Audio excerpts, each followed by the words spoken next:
তিন জিনিস মানুষকে জাহান্নামী বানায়। কয় জিনিস? এক নাম্বার গাফলত, এই অবহেলা।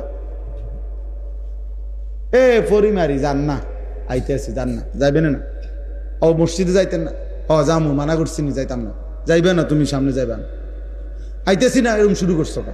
এই মানে ভাল লাগে না আর কি ভাল লাগে না, ভাল লাগে না, ভাল লাগে। অনেক ছেলেপেলে আছে এরকম, আমাদের পড়তাম না, কি লেগে পড়তাম না রে, এই জন্য পড়তাম, কোনো কারণ নেই।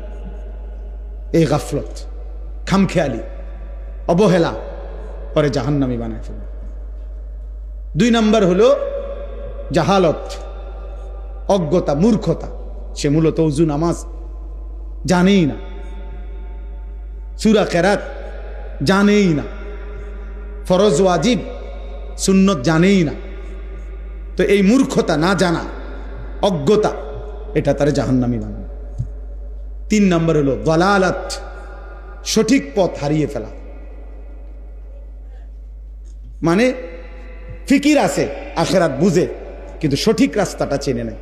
হেদায়েতের সঠিক রাস্তা, সুন্নতের রাস্তা, কুফরির পথে চলে গেছে, শিরিকের পথে চলে গেছে, বিদআতের পথে চলে গেছে, রাস্তা হারায় ফেলছে। দালালাত, এই ভ্রষ্টতা, পথ হারা, এ কারণে জাহান্নামী। কয়টা হলো? তিনটা। গাফলত, জাহালত, দালালাত। কেউ গাফেল হওয়ার কারণে জাহান্নামী হবে, কেউ জাহেল হওয়ার কারণে জাহান্নামী হবে, কেউ পথভ্রষ্ট, পথ হারা হওয়ার কারণে জাহান্নামী।